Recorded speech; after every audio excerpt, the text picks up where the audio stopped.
but coming back for her fourth or fifth year, oh my God. Eve Harow is back for her 5th year. She is our plant in Israel. She lives in the Shomron, in Efrat, so we get all the good information from what's going on there. She is truly brilliant when it comes to speaking about what's going on in Israel. She is this because she's the Director of Tourism, Education, and Community Development for the One Israel Fund. She's got a master's in psychology from Pepperdine and a master's in Land of Israel Studies and Archaeology from Bar Ilan University. She's lived in Israel since 1988. She's served 10 years as a city councilwoman as well in Israel. And we are all trying to get her to run for office in Israel, but we're not going to be political, not much today at all. She's become part of Aspen as far as I'm concerned. And please welcome Eve Harow.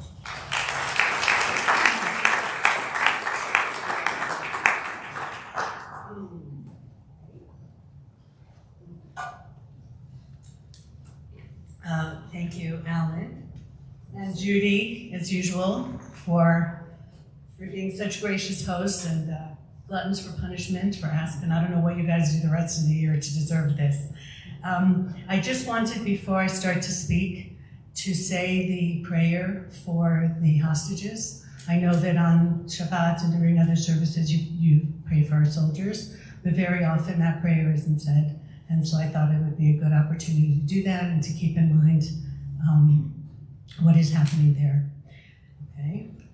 יהי רצון מלפניך, אדוני אלוהינו ואלוהי אבותינו, שתחזק ותשמור ותנצור את אחינו בית ישראל, השבויים והשבויות, בעבור שאנו מתפללים בעבורם, הקדוש ברוך הוא ימלא רחמים עליהם, ישמרם מכל צער וצוקה ומכל נגע ומחלה, וישלח ברכה והצלחה בכל מעשה ידיהם, יוציאם מחושך וצל מוות, ויושבים מהרה לתיק משפחתיהם, ונאמר אמן.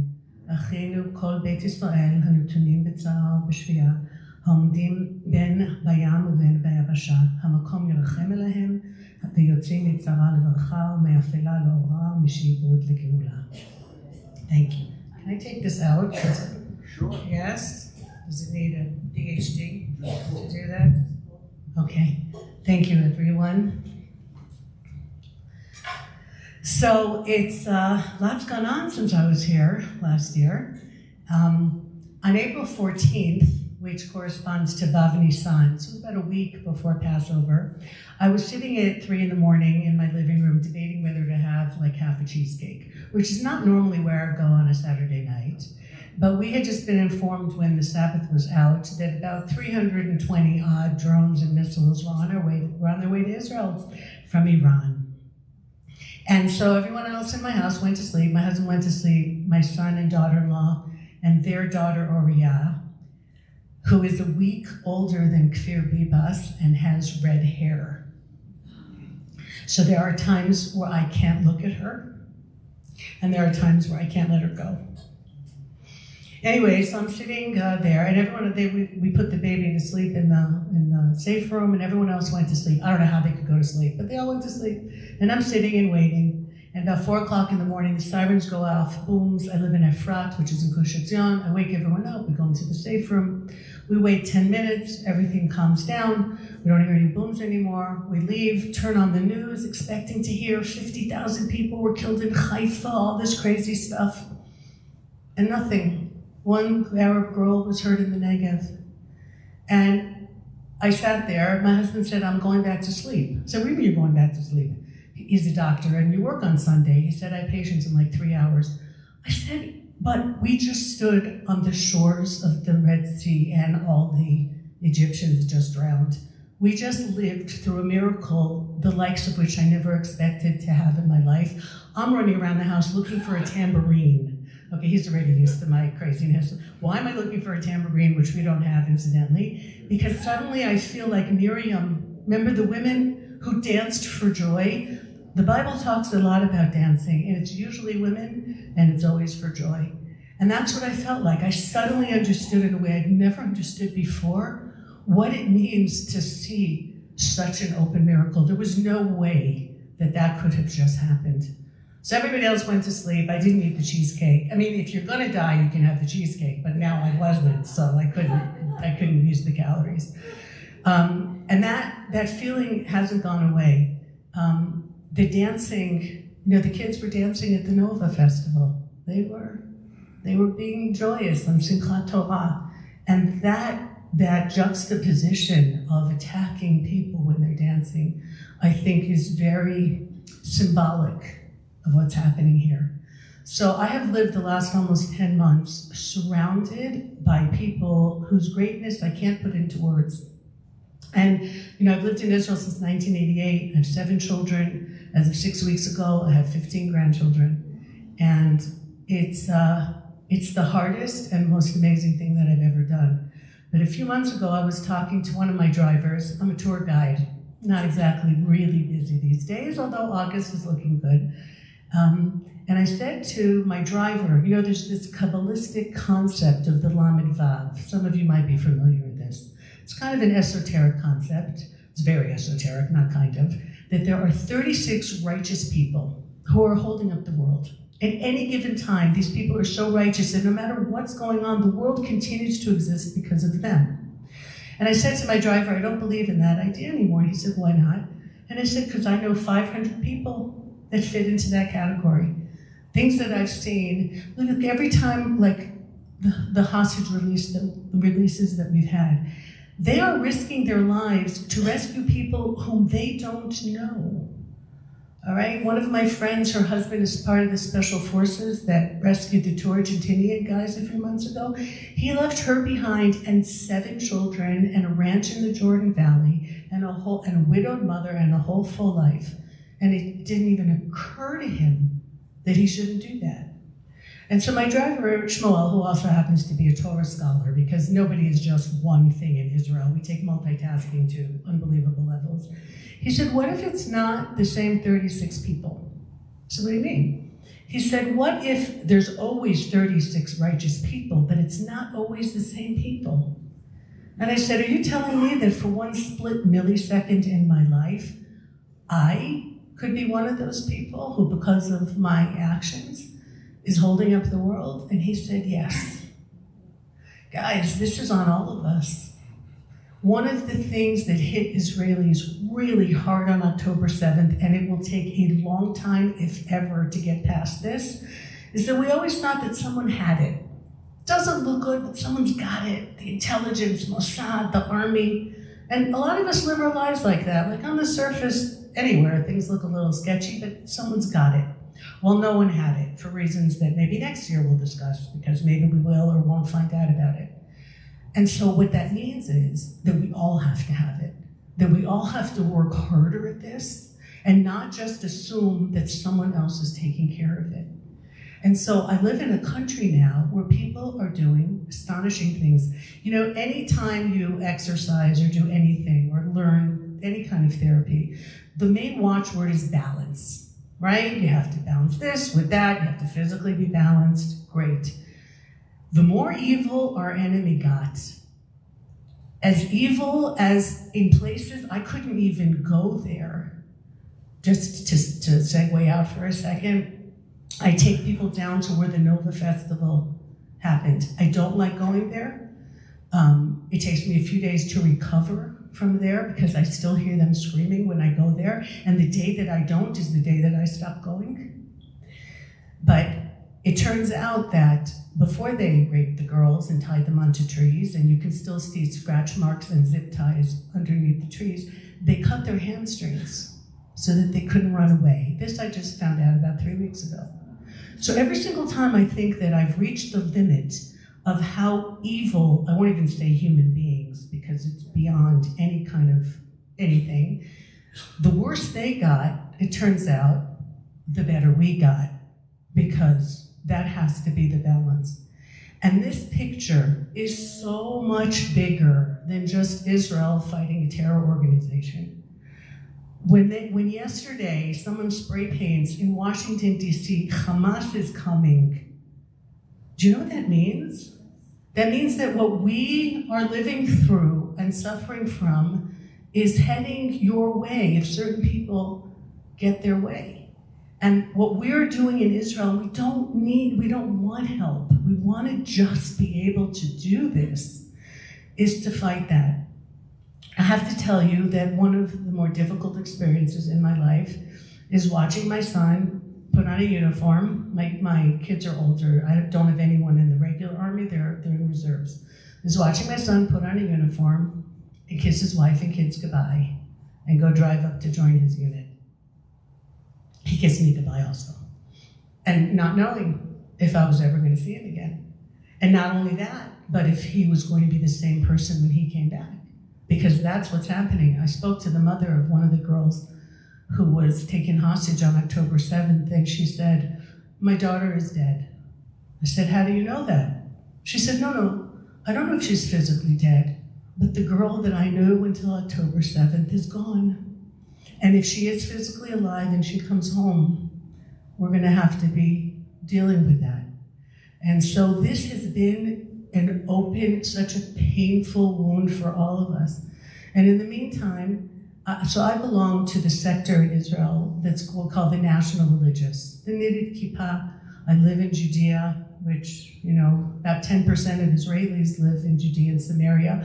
And we are dealing with the same problems that they are dealing with in Gaza. Okay, I have a gun, and I walked around with my gun in my apartment until the end of December, because we didn't know. I live across from Bethlehem. We didn't know what was going to come through the door. Suddenly, the unthinkable was very thinkable. And one of the things that I did is I take being a tour guide very, very seriously, because I think we represent the country. And it's very important what we show people, what we say. And so I organized, this falls under the heading of no good deed goes unpunished. I organized a day for tour guides, way back at the beginning, to go to the Western Negev. Through the foreign ministry, I approached them and I said, listen, we are advocates for Israel. We're going to have to teach this war like we teach Yom Kippur War and Six-Day War and everything else. And so while we're not going to take people down to these places, which hopefully will be rebuilt and people will come back, we need now to see it in the raw so that we can explain to people what happened. So I got a full bus and we went down there. And it was a very difficult day, but it was very, very necessary, because this is really, it's not part of our jobs, it's part of who we are. So I, as opposed to a lot of other Israelis, are familiar with the Western Negev. I used to go there all the time. And one of my daughters, her job when she was in the army about 11 years ago, was to be a tatzpitanit. Have you seen the films of the girls that were taken, the girl soldiers that were taken? You might have gotten a mistranslation, by the way, because the film came out about a month ago, and it was heavily edited, and the girls are all bloody. The translator in English said that one of the Hamas people says, these girls can get pregnant. The real term that was used, and this I heard from Harold Rode, who I've known for a long time, who some of you might have heard earlier this week, is these girls can be sex slaves. And that's exactly what's happened there. So when I spoke to my daughter, because this was her job in the army, and she said this was their nightmare. This was absolutely their nightmare, because they're not armed. They're there because they're part of intelligence. They're reading off the screens. It's mainly girls/women, because they can sit for 4 hours and concentrate. You cannot take your eyes off the screen for a second, because in that second, someone pops out of a tunnel in the ground wearing an IDF uniform. They're not wearing, Hamas uniforms. And if you don't see him come out of the ground, you don't know if he's really IDF or if he's a terrorist dressed as IDF. And in that second, all hell can break loose. So that was her job for a long time. And she said to me, I heard from my daughter, she said, they should give all of us cyanide pills. Can you imagine hearing that from your child?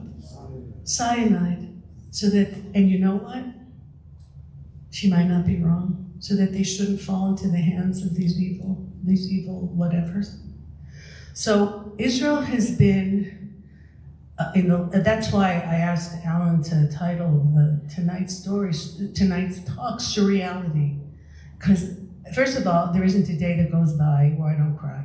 Sometimes for joy, because I hear about someone who just did something totally magnificent, or the day that the Shabbat that my last grandson was born was when Noah Gamani and the 3 men were rescued. So we're starting to hear rumors. Actually, I ended up hearing the story from an Arab nurse because we were in the hospital and our phones were off. She didn't look too happy, but tough. And we started hearing, so there's days like that, and then there's other days where I know that I've got a funeral to go to, or to pay a condolence call, or I know that a friend of mine is now sitting by her son's bed, and his legs are gone, but they're hoping when he wakes up there won't be brain damage. And that's the kind of situation we're living. But with all that, and with all that you could just say, like, what the hell is going on here? There is such an amazing sense. It's waned a bit now, but there's such a sense of understanding what we're doing, a sense of resilience. I try not to listen to the news, I have to tell you. I find a lot of the mainstream press in Israel depressing, not to be funny, and demoralizing, and trying to make us feel like we're losing the war. I prefer to talk to the soldiers who come out and see what they're saying, because they're the ones who are doing this. And they're the ones who, as much as they can, and they can't tell everything, are reporting on this. And so in February, I organized a women's mission for One Israel Fund, and I brought women to women in Judea and Samaria, because the headlines tend to be the men, because they're the ones fighting the war, they're the ones who are mostly in the political world, or the chiefs of staff. That's another discussion about all the resignations I would like to see sooner rather than later. I don't think anybody over 50 should be involved in politics or in the army anymore. Like, the younger generation is outstanding, but they don't want to be leaders, which will make them perfect leaders. So there's a lot going on. Anyway, but the women on the home front are the ones who are dealing with a lot of things. They're dealing with the elderly parents and work and the kids, worry about who's going to come in the door, because it's, again, not the same guy that left. And so we went to see the women. We went to see the women whose husbands were on the front, to one of the women whose son was at the time a hostage, and about a month later had found out that his body had been found in the grave of somebody else, because they realized that in all the mess of that first week, and the bodies were in such bad shape that a lot of things went on that are now they're trying to figure out what happened. And we went to the women, and we helped with their businesses, and we treated them to lunch and whatever we could, so that they should understand that they're not alone at all. So, they're definitely not alone. So one of the things I do in my free time is I also have a podcast once a week. And what's so great about not belonging to a political party or being really identified is I can say whatever I want, interview whomever I want, and that's just too bad. Also, I find that getting older has released me from this high school idea that life's a popularity contest. I really don't care. Okay, there's a truth here that I think needs to be spoken through the eyes of someone who's living through this, and if it makes people uncomfortable, so be it. It's still a free country. We'll see for how long. So one of the podcasts that I did was with one of my neighbors, lovely young woman, known her for a long time, and she was involved in burying women, not soldiers, they had a separate burial, but women who had been killed on October 7th. And in certain cases, I don't think there was one case where she actually was dealing with a whole body. There were certain cases where she got a bag of ashes, charcoal, and there was one case where she got 10 fingernails. That's all that was left. And the woman was identified because her family remembered the manicure that she'd gotten 2 days before, and those were her fingernails. And I said to her, Avigal, I cried the entire podcast. I said, how were you able to do this? And she said, they were killed with such barbarity. Their last moments must have been of such suffering that at the very least, I want the last person that touches them before they're buried to be with love. They're just like, where does this come from? Where does that ability to go out of yourself and think about somebody else in such a way is, like I said, that's the balance between that evil that we're seeing and the goodness that's coming up. And not everybody is a Lamed Vavnik in Israel. Please don't quote me and that I said that, okay? There's a lot of political stuff that's going on, a lot of people that have taken advantage of the high emotions to push different political agendas. There are people, most, who have not taken responsibility for what happened on October 7th, and hopefully there'll be some kind of inquiries and we'll figure it out, I hope. Or maybe I don't want to know. Sometimes I think, maybe I don't want to know. Maybe I don't want to know what really happened and who messed up. But there is a definite understanding that there's something very, very powerful happening in Israel right now. It's happening on the Jewish level as well, like on the religious level, where people, look, they tried to kill us because we were Jews, flat out. And one of the women that was interviewed soon after, she was in one of the kibbutzim, she was hiding in her safe room. She understands Arabic because she had an Arabic boyfriend for a long time, very far on the left. And she's in her room and she hears them saying in her house, we're killing settlers. And she thinks to herself, that's not me. That's people in Judea and Samaria. That's the reason for all the problems we have. I'm not a settler. I live in established Israel. This place has been here since the 1950s. And that's when she realized that in their minds, we're all the same. It doesn't matter where we live, and we can try and parse it out. Because all of us are trying to come up with some kind of reasoning that makes sense. Oh, it's them, and if it's their fault, and if it just wasn't for their recalcitrance and their not understanding, we would all be fine.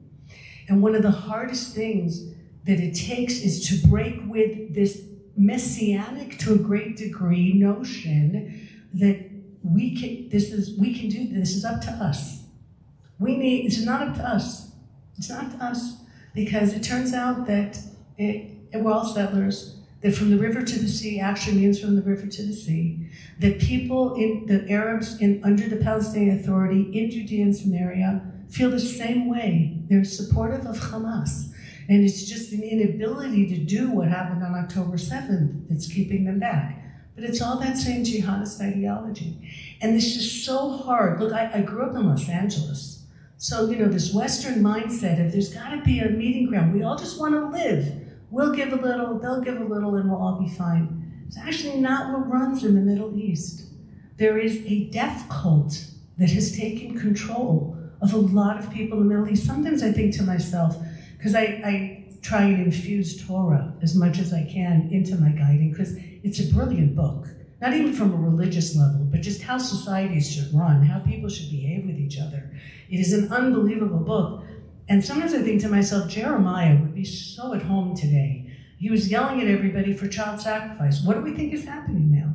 And they pack their children with bombs and have them run towards the tanks to blow themselves up. And over and over and over again, they use their own people as civilian shields, knowing that we'd rather not kill anybody, okay? But what are we supposed to do when it's us or them? And putting us in these impossible situations. And you can say that there's no thing as a moral war. The war in itself, I don't know if it's immoral, but it's awful. It's awful. And thankfully, I've never been a soldier in a war, but I've spoken to enough people who have been, and it's a terrible thing. It needs to be avoided at all costs. But when you have no choice, and it's really your existence that's on the line, then you have to go out. And I am one of those people who also believes that you can learn Torah and fight, that it's not a burden to be a soldier, it's actually a privilege, that for the first time in a very long time, we can defend ourselves. And we must defend ourselves. To not defend ourselves is immoral. You're not supposed to be suicidal. That's totally against everything. And so we're in this really crazy space, and almost every day issues are coming up that are deep and heavy issues. And I hope that all of you at some point, I don't know if you've been in the last few months, but that you come and that you see for yourselves the amount of chesed, which I don't know how to translate chesed. Is there an English word for chesed? Giving, loving kindness, right? You know, people who are still today taking a day off from work and going down to help pick cucumbers or apricots or whatever has to be picked, because a lot of, the Western Negev became a real breadbasket because we recycle water, and there's a whole bunch of amazing stuff. Just as when I used to guide a lot, so I guided a group last year from North Africa and some of the Arab world. Let's just say that some people weren't in the pictures because their governments weren't supposed to know that they were there. And they were fascinated to learn about how Israel has become a water superpower because they have tremendous amounts of water. It's completely mismanaged. So we went through, and the Western Negev is beautiful. It's beautiful. And the fields that are there, and the fruit that's growing there because it's watered with recycled water from Tel Aviv. It's a magnificent area. And it hurts the people there that now they're known for this terrible pogrom and this terrible massacre. That's not what they want to be known for. They want to be known for, their resilience and their steadfastness. And just, I'll say one more thing, and then I'm sure Alan has questions that he wants to ask. I think on October 10th or 11th, the people in Kibbutz Be'eri, which was one of the hardest hit kibbutzim, they lost over 100 of their, and it's a small community, were killed or taken hostage. They went and they planted wheat. Right outside of Gaza, they planted their wheat fields. It wasn't a very practical thing to do. There were rockets raining everywhere. It was the middle of a war zone. The tanks were coming in and out. But they felt like we're farmers, and they can hurt us, but they can't keep us from our attachment to the land and from what we're doing here. And there's an expression that we say, if you say the grace after meals, which happens to be my favorite prayer, it pretty much encapsulates everything. If you're lazy, just say that. It's an unbelievable prayer. It's thank you, it's thank you, it's thank you. Judaism in general is gratitude. And it says, Hazorim b'dim'a b'rina yikzoru. That when you plant in tears, that you'll harvest with joy. They definitely planted in tears.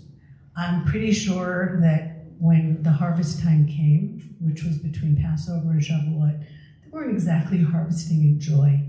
But there was a sense of, we're still here, we're still doing this. And we're in the middle, we're not even close to over. What's happening in the north hasn't really even begun. So we know we're in for a very long haul and possibly our longest war. But the people are the key to this whole thing. And the people it's a privilege of my life to be able to surround myself with people like this and to try and bring that spirit a little bit to Aspen. So you understand that we want you to be with us and to understand what's happening, but don't pity us. It's not like that, all right? We don't want to be pitied. We have a lot going on, and there's a lot of prayers and tears, but we are the vanguard, I think, right now of the Western world and the clarity that too many countries seem to have lost. We can mention France, but let's not go into Europe right now, where the choices are between the far left and the far right, like really? So I was just in Los Angeles speaking to a friend of mine who's French, and I didn't really understand French swear words, but I understood that that's what he was saying, so I got the gist. Anyway, Alan, did you want to continue? Is it?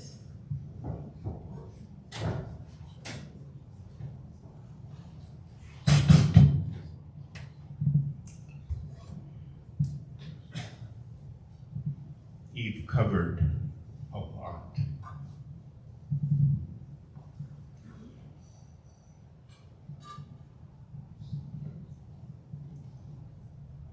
Since we've talked about the hostages and you mentioned what the injuries that they come back with.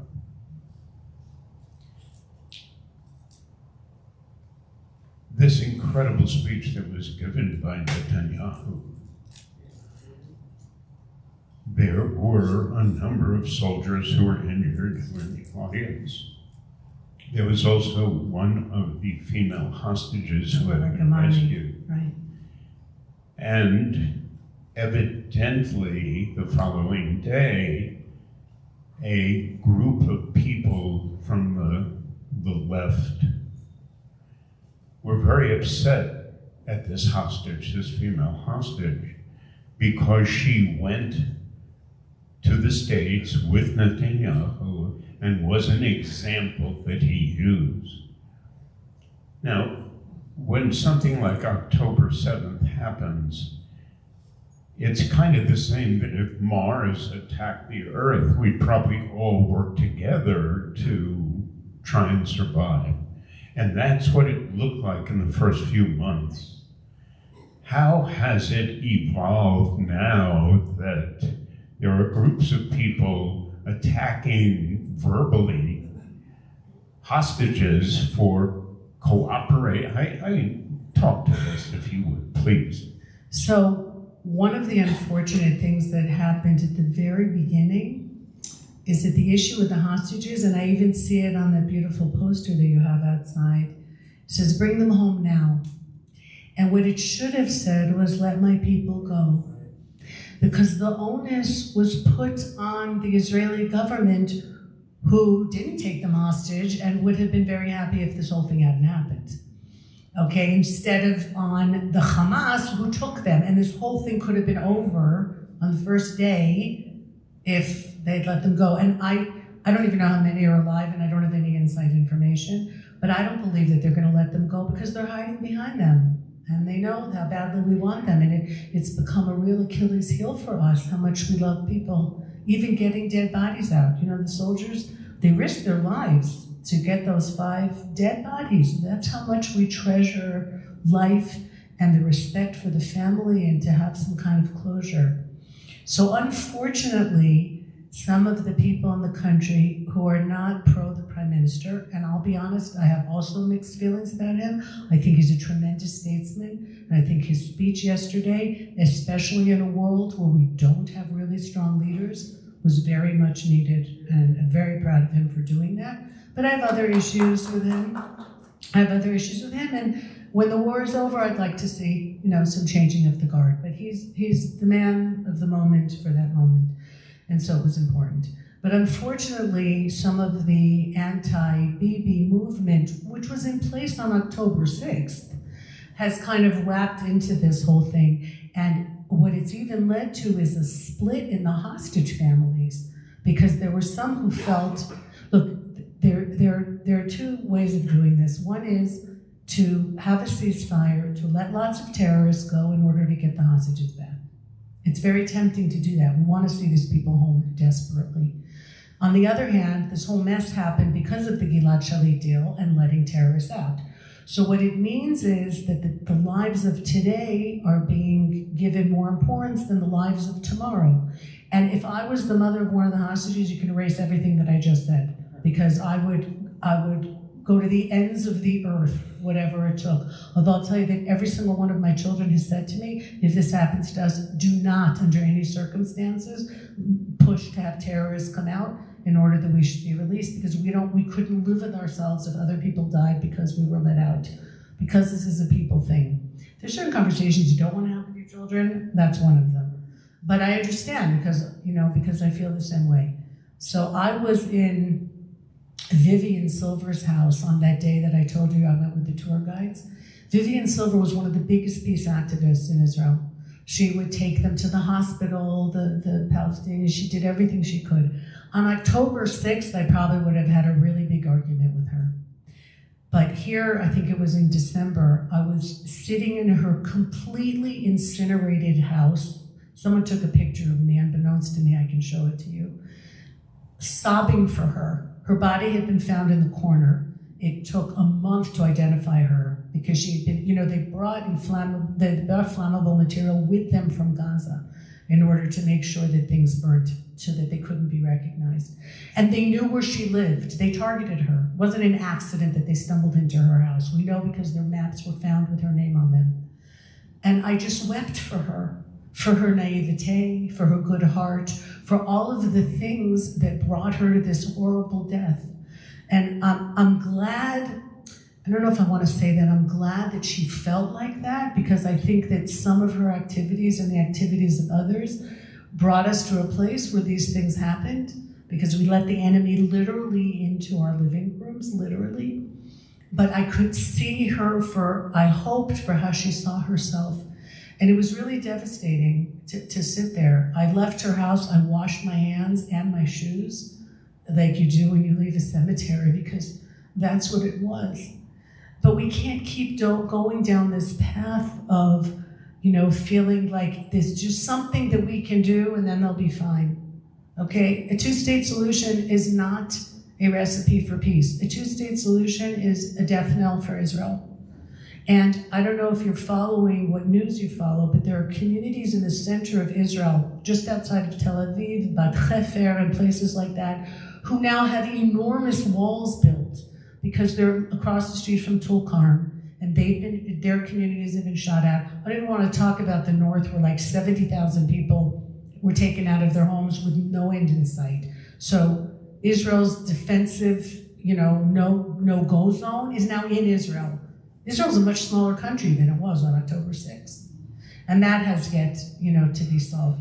So, unfortunately, the only way that we're going to be able to survive in the Middle East is by being stronger than our enemies. It's not going to be about being nice, and it's not going to be about giving them things, and it's not going to be about projecting our Western values on them. Maybe one day it will be, but not today. And we have to understand how great the stakes are here, and that the hubris that a lot of people have with this idea that the way I think is the way everybody thinks. Hubris has become one of my favorite words, and it's a 6-letter word. A lot of the words I'm using these days are 4 letters. So this was a good one, hubris. One of my friends started making soap, like from the ancient recipes, coconut oil and all this great stuff. I said, it's wonderful that it's edible, because every single day I need to wash out my mouth with soap. She said, well, it's not really edible. I said, well, if I push it? She said, well, I don't think you'll die if you have it. That's where we are. It's very sad. But that idea that it's up to us to tell them what to do is just not going to fly anymore. And we have to take a step back and really listen to what they're saying. And I hope for their sake that one day they straighten out their ideology and their world.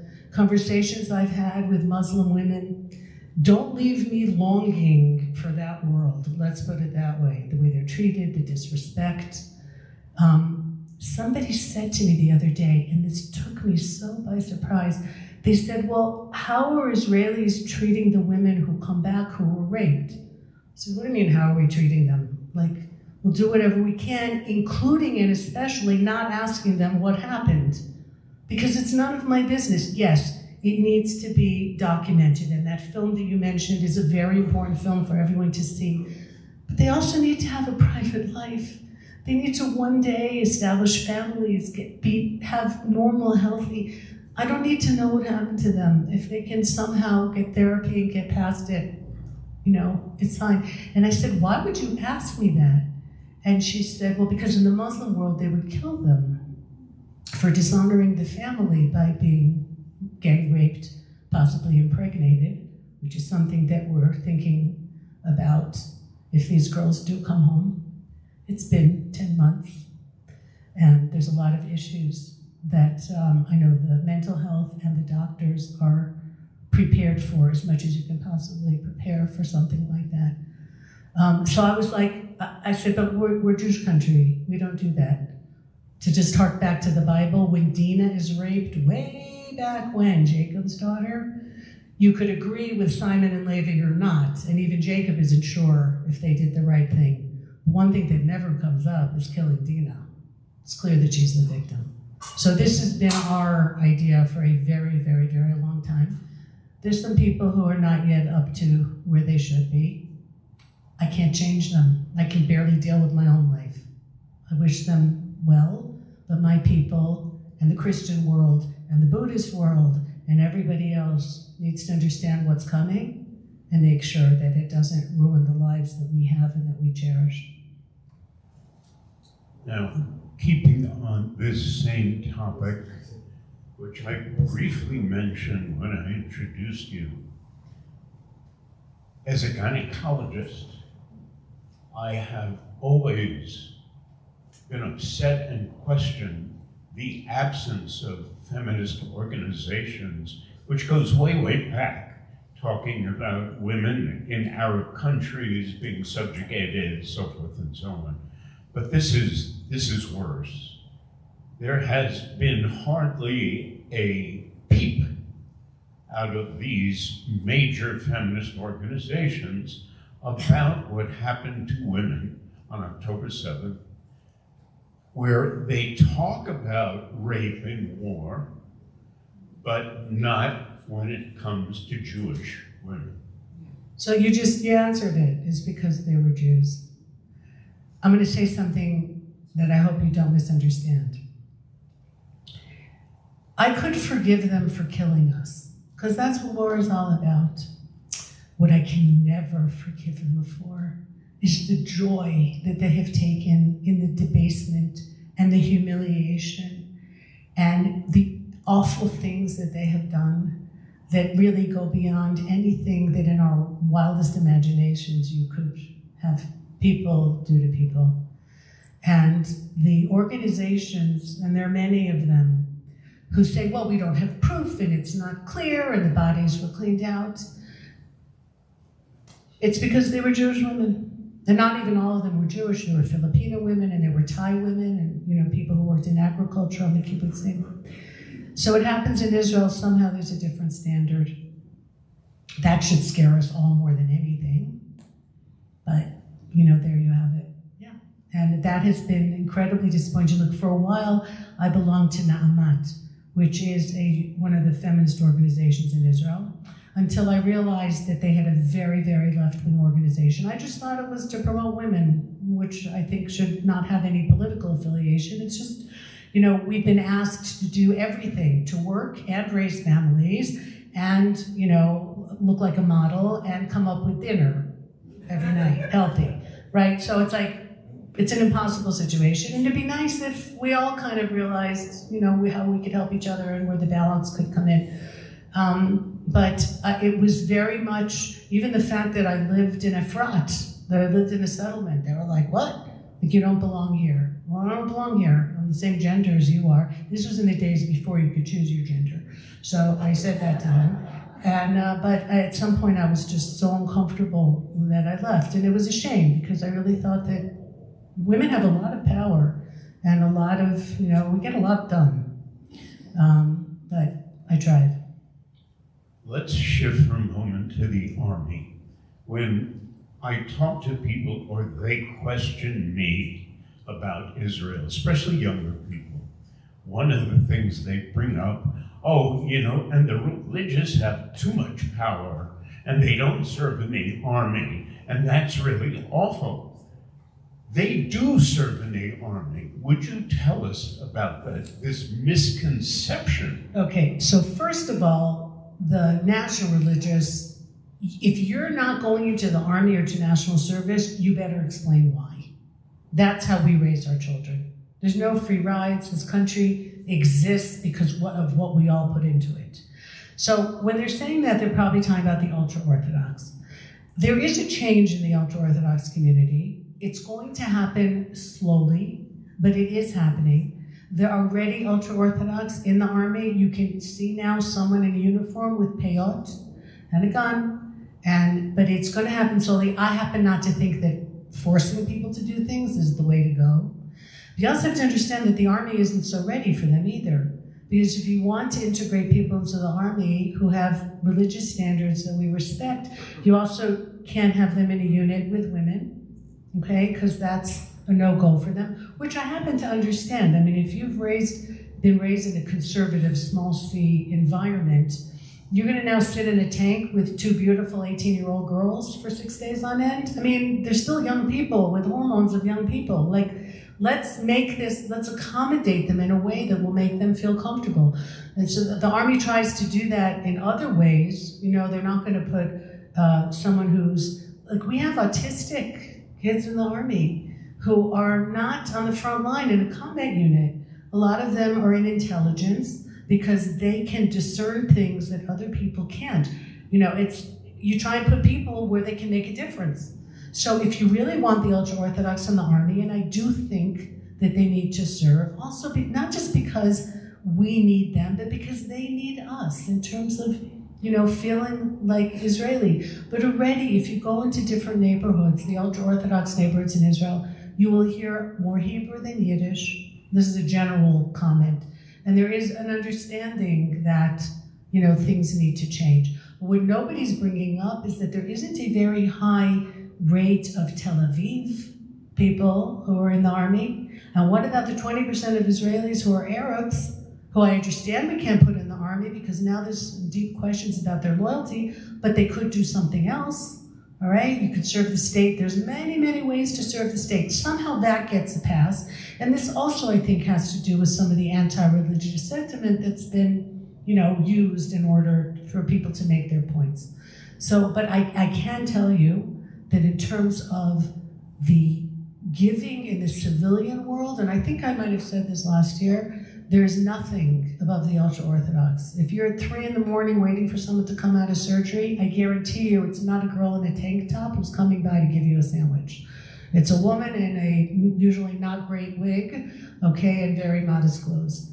And when it comes to the organizations that some of you might be familiar with in Israel and even support, Shalva, Zichron Menachem, and all these organizations for kids with special needs and people with cancer, all, just heavily loaded with people from the ultra-Orthodox world. So they are making a tremendous impact in Israel.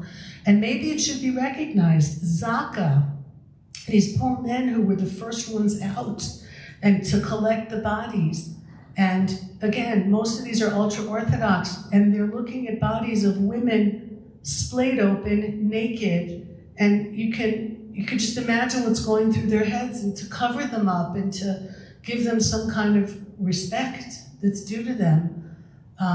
So they bore a very high price also on October 7th. They were right there. They were right there and saw some things. Look, there are not a few Israelis who have committed suicide in the last few months because they just couldn't handle the things that they saw or the things that they went through. We have a very big challenge here on dealing with trauma on levels that the books haven't been written yet. The Israelis are going to be writing the books for the future on how you deal with some of the things that have happened. And for some people, your amygdala can only handle so much. I'm careful with myself also in terms of the films that I'll see and things like that, because you can't erase it after you've seen it. So, but there are people who are right there and dealing with it who haven't had the choice. And as I said, the ultra-Orthodox are a big part of that. So I think we need to, give that a little bit of a pass as well. We have been at peace, Israel. Peace with Egypt. Since Sadat and Bacon. And lo and behold, on the part of Gaza after Rafah at the Philadelphia corridor, what do we discover? Huge tunnels between Egypt and Gaza, through which all sorts of weapons, missiles, supplies have gone. A lot of that is financed through the United States aid to Egypt. What's going on here? So one of the reasons it turns out that this government in the United States did not want Israel to go into Rafiah and held off for 2 months is because there were things that they didn't want the Israelis to find that make one wonder about who our friends are sometimes, which is possibly one of the hardest things. It's very lonely sometimes in Israel right now. It really is. Like that, even the people who are encouraging us to win, it's like, yes, but. And yeah, but without those weapons and without this, we don't really want you to win. And because I'm an avid student of history and as a tour guide I teach it, sometimes I think back to the days of Herod. He was great or not so great, depends on your perspective. But at the time, Judea was a vassal state of Rome. And there's a very interesting question that I've discussed with some people, but there's no answer. Are we always doomed to be a vassal state? Are we never, ever going to be able to really stand on our own because of our location, because of our size, because of all the tensions around us? I mean, I'm throwing it out there. It's a philosophical question. I don't have an answer. But we would like to think, like I said before, we don't want anybody fighting for us. We don't. We don't want any foreign soldiers getting hurt because of us. But we want to have the ability to do that on our own. And it turns out that Egypt, with whom we signed a peace treaty, a formal peace treaty, way back in whatever, 79, 80, has not, they betrayed us. And they let people through, and they let all kinds of guns through, and weaponry, and all kinds of nasty things. It's not even sure if all the hostages are still in Gaza. Some of them might have been taken out. It was kind of a free-for-all under there. And one of the things that Israel's insisting on is that we retain the Philadelphia corridor, which maybe we should have gone first after, because that's the border with Egypt. So, and really, I was, like in the first week of the war, I was in touch with Eugene Kontorovich. Did you ever come out here, Eugene? I'm giving you ideas for next year. He's a brilliant international lawyer. And he told me that Egypt is signed on a treaty that if there's hostilities in a neighboring country, you take in the civilians until the hostilities are over. And that part of the northern Sinai is empty, because Israel turned a blind eye and allowed Egypt to fight ISIS in the Sinai Peninsula, even though it opened up, it was supposed to be demilitarized, but we knew they needed to get to them. And all these people that are running around Gaza now, we're not so clear on if there are innocent civilians or not. That's another discussion happening in Israel. Has Hamas taken over this sweet group of people? Or are all of them, or many of them, somehow very fine with what Hamas did? They're just unhappy that they're paying the price for it, but they're not unhappy with what Hamas did. So that's, and when you talk to the soldiers coming out and they tell you some of the literature and children's books that they are finding in Gaza, then you start thinking that they have really raised an entire society on hatred of Jews and that. But Egypt could have done that at the very beginning of the war if they cared, and taken the people in, let Israel go after the terrorists, clean up Gaza, and they refused to do that. So it's unfortunate that people who really don't care about others get to win the wars. It gives them a tremendous advantage when they don't care when their own people die. Tremendous. It's really our Achilles heel, is that we care tremendously, not just when our people die, but when any people die. But we need to, I don't want to change. That's, sometimes I'll have people who say to me, you need to turn Gaza into a parking lot. So really, is that your son who's pressing that particular button? Because it's mine, or someone that I know. And we have to live with everything that we do. And as I said before, there's a price to be paid. In marriages, I expect a slew of divorces when this war is over. Everyone's saying, oh, there'll be a baby boom. Maybe. But there are some marriages that are under such stress right now that will not be able to be repaired. It is going to take its toll, and it's understandable. But we don't like doing this, though we have to do it. But it changes who you are. I have tremendous empathy now for King David. King David was not allowed to build the temple because he had been a warrior and he had blood on his hands. And I remember feeling bad for him all these years, and now I have a completely different understanding, because it does change who you are. Even if you had to do it, and you absolutely had to do it. And I have met some of the Israeli soldiers, some of the special forces, that if I was ever in trouble, or possibly if I was with them for too long, I would get into trouble, but that's another discussion. They're out, like, you can't imagine soldiers like this. Just strong and devoted and trained. It's really something. You're not kicking around the Jews anymore. The world still doesn't get that. And we're going to fight hard, and we're going to hurt. But the days of being able to do that are over. And that's Israel. And that's for you as well. just quickly, they have been talking about the day after in Gaza, which I don't want to really discuss here unless somebody asks a question towards that. But I just want to have you remind people about the day after in Lebanon, the Second Lebanon War.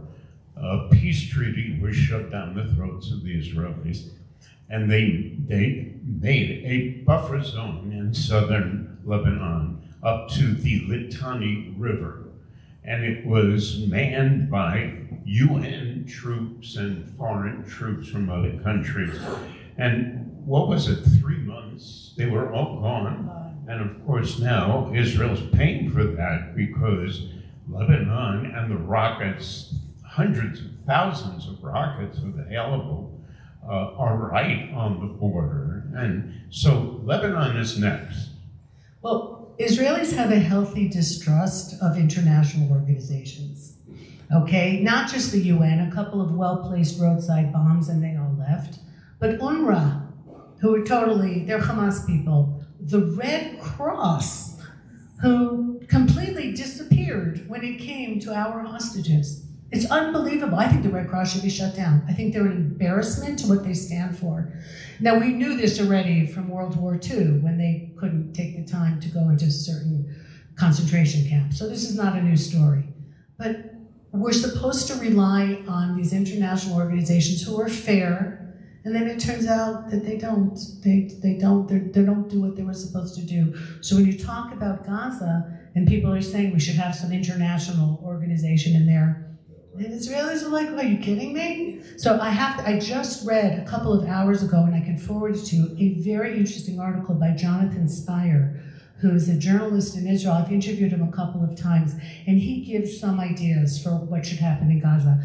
But I think it was just yesterday or 2 days ago that, I don't know, some military big shot in Washington got upset because he hasn't yet heard from Israel what the end game is in Gaza. And it's like, well, have you asked Putin what the end game is there in Ukraine or Zelensky or any of the, 450 wars going on around the globe? But Israel, we need to tell you right now, we don't know where it's going, so how are we supposed to tell you what the end game is? And if you're hearing the end game, so is the enemy, because they also listen to the news. So anything that we say in public is in public, and we have to be very, very careful. And so there just seems to be this destructive double standard when it comes to Israel. And while we would like to trust in international organizations, when our leaders are told that they're war criminals, when international organizations accuse Israel of genocide, I think 500,000 people have died in the Sudan and in Africa in the last year. Nobody said anything. Nobody's doing anything. The famine everywhere. Somehow Israel is always in the spotlight. And yes, we have room for improvement, but do me a favor. We're not perfect, but we are better than everybody else. And that is never recognized. 2 years ago, we were in Israel and brought a group from Jazz Aspen to Israel. And a number of us met with Eve, and she took us on tour. It's always a wonderful tour with Eve, but she said, and I have this place that is the best hummus in all of Israel. And so he's got the fine. They make it while you're sitting there, okay? And it's warm, it's fresh. So we were all excited. And we go to this gas station. And it was behind the gas station. There was not a shack, but it was a small building. And that's where this restaurant was. But was the hummus good? The hummus was out of this world. It was so good that the next day when I took them somewhere else, they asked to have hummus from that same company again. So we went. Why am I telling you this? Because she's such a wonderful tour guide as well as being so brilliant. No, because 3 months later, that's where a terrorist attack occurred. And they killed 6 people. And I wrote to you and I said, that's where we ate hummus. But what happened 3 months ago is my oldest granddaughter turned 18, and she was graduating high school, and she had a play in REL. They live in the Shomron, in Ely, right, that community. So I was getting ready to go to her play, and I hear that road number 60 is closed because at that Hummus Eliyahu, there was another terrorist incident and 2 people were killed.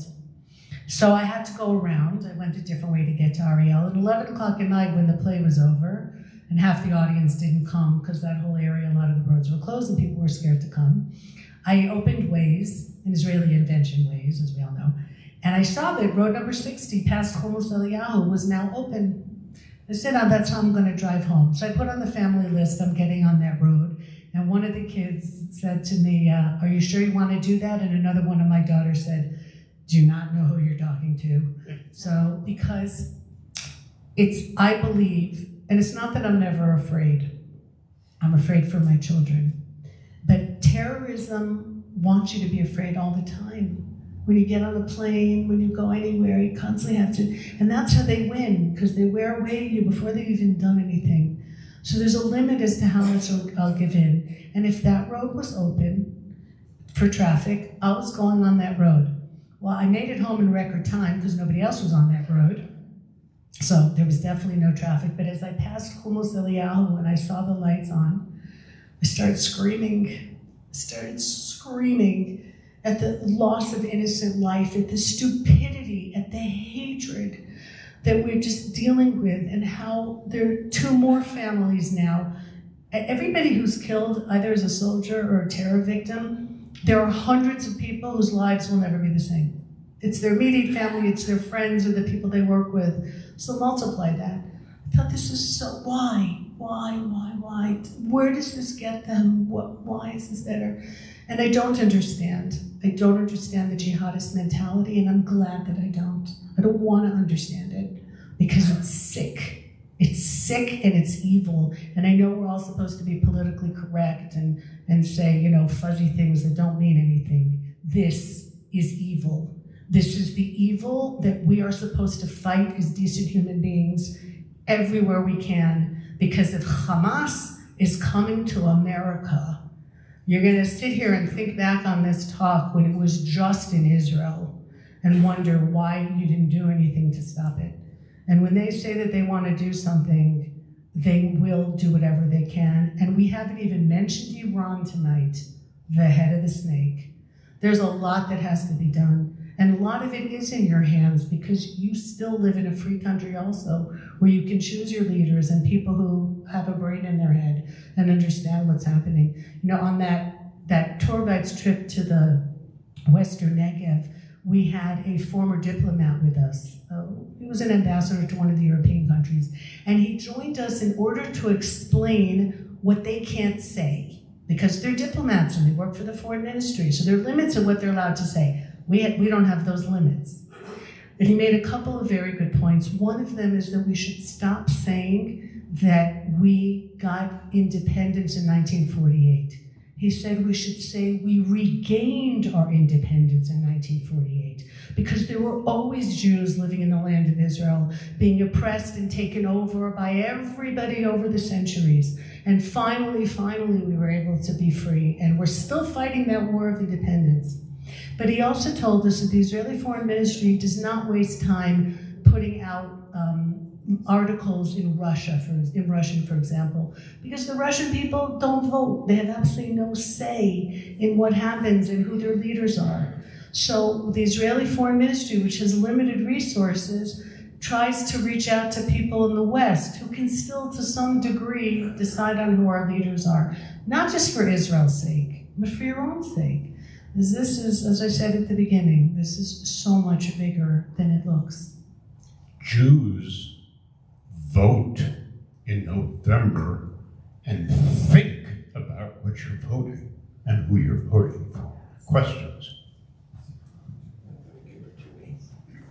Okay, so just 2 weeks, the last 2 weeks.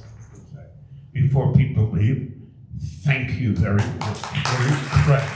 Thank you once again for the opportunity. Please stay for questions.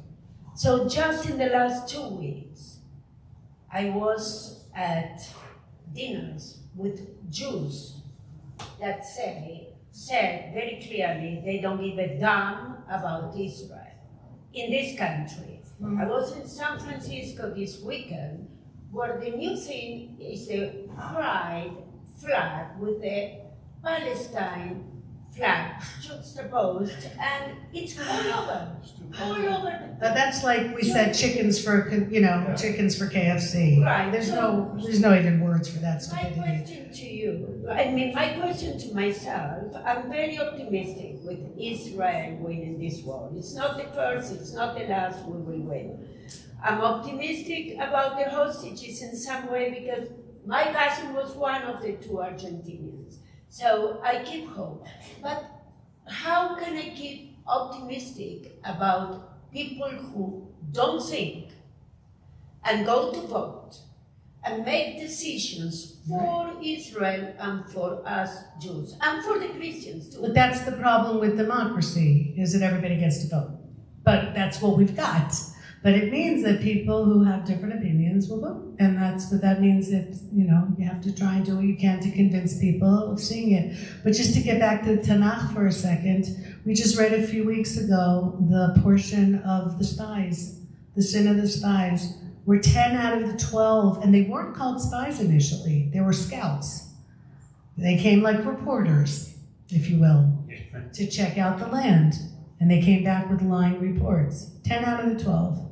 And for that, we end up with 40 years in the desert and a whole host of other things that were happening. And in a few weeks' time, if you fast on the 9th of Av, that's the original sin of the 9th of Av, is speaking slander against the land of Israel. So have there always been Jews who have, let's say, seen things differently than I do? Yes. They're free to think. There's a lot of, I have sadly divided the world into three since October 7th. Israel and our supporters, idiots, and evil people. I find myself moving people from the idiot into the evil category on almost a daily basis. Because if you don't understand what's happening here, then you're complicit.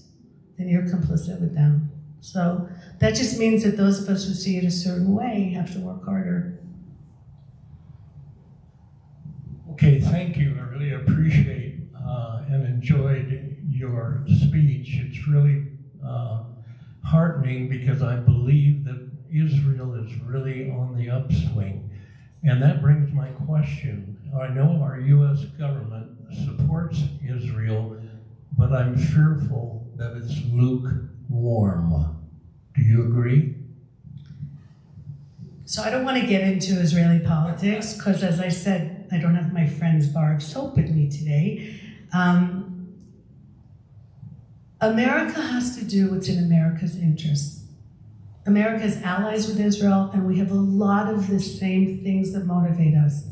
But America is a different country than Israel is. And I would like to see American leadership do what's best for America and allow Israeli leadership to do what's best for Israel. A lot of times it's the same. Sometimes it's not.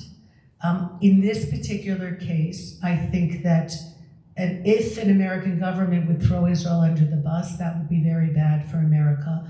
Because when they're enemies, we're the little Satan, but America's the great Satan. We're tied together, whether it's because of Judeo-Christian values, or there's a whole lot of other reasons, or places of democracy and freedoms and all that.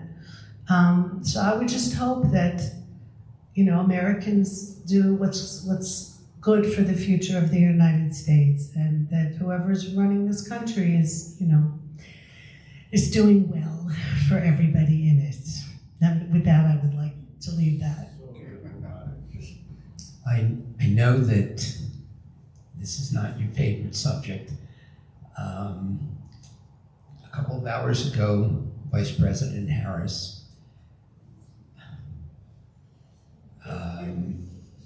Want my soap? yeah, she talked about how she's all pro-Israel and all that, and then she goes into this whole thing about the two-state solution. Okay, so if you're talking to a president, she may become President Harris, God forbid. What would a two-state solution, what possible two-state solution is possible. Can you just give me So Israelis have pretty much, except for a few, gone off that because we realize that that's just establishing a Hamas state in the heart of the country. So while there were delusions, illusions for a while with Oslo in '93, with leaving Gaza in 2005, I moved there with my kids in the summer of 2005. First of all, to help my friends who were farmers, hoping that it wouldn't happen. So I was there at the very end when these communities were destroyed, and everyone was like, oh, it's going to be great. I have to say that I have a lot of resentment for the people who wanted them out of there, but didn't help them.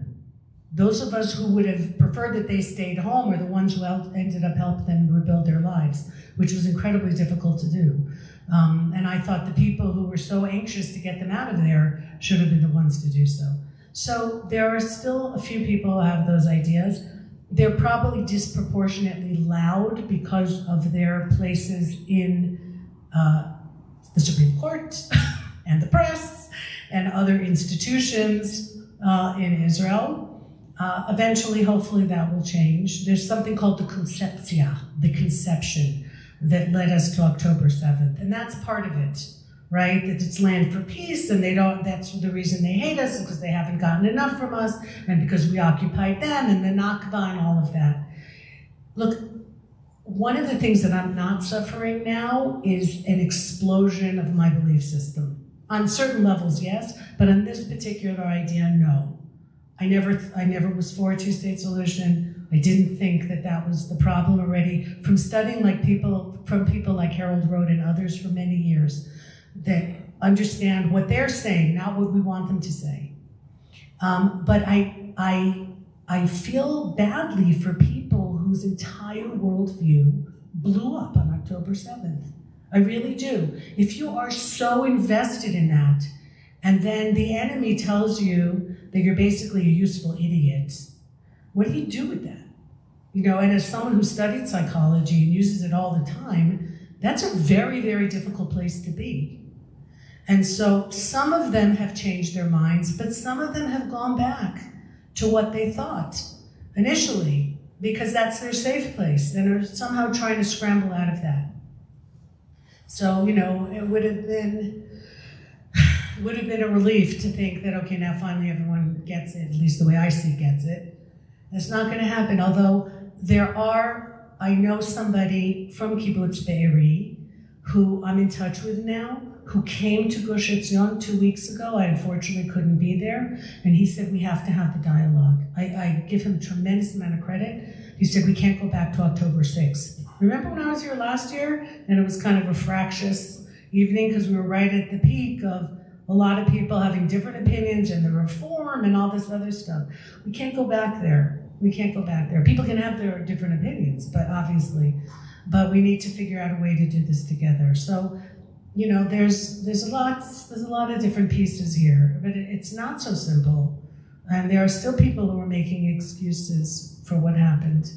I don't know, maybe I'm not smart enough to do a deep dive into all the excuses. Maybe I'm just a very simple person who, when someone tells me that we want from the river to the sea, and they don't believe what Hamas did, or they do believe what Hamas did and they approve of it, in my category, that's an enemy.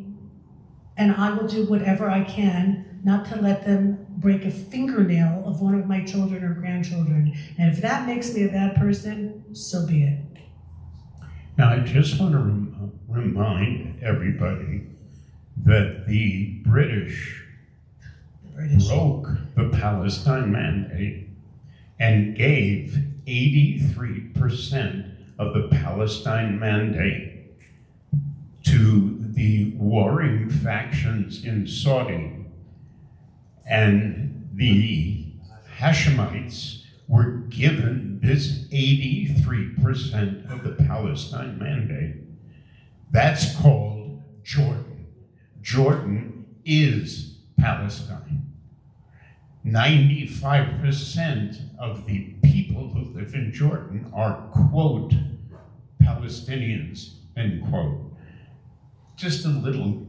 So at one point, I was a proponent of the idea that if they want to stay, not that they deserve it, but fine, then maybe it should be in Jordan. I don't go with that anymore because we have a very long border with Jordan. It's our longest border, and we're having a lot of problems on that border. There are weapons being smuggled in from Iraq, from whatever's left of Syria, from Iran, all the time from Jordan, through the Jordan Valley and into Judea and Samaria. So if that was a Hamas state, which is what a Palestinian state would be, we would be in big trouble.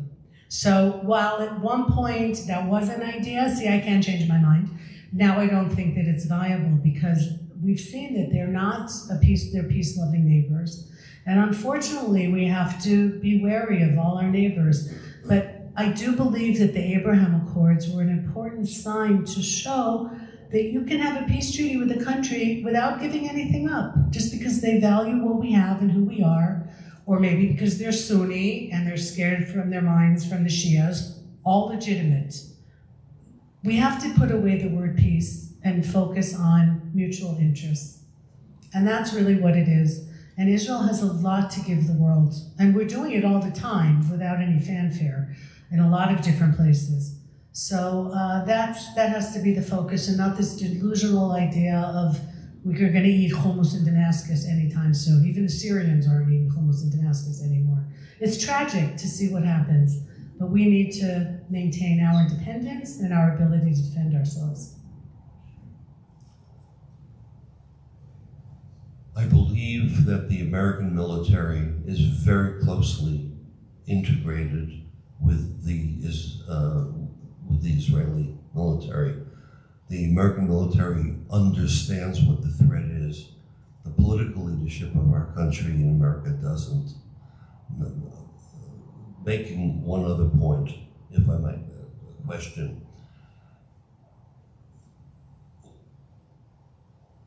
Actually, it's a comment and a question. I think that a lot of this in America came through the words of a president who was elected in 2004, who said he was going to transition and transform America 3 days later when the election occurred.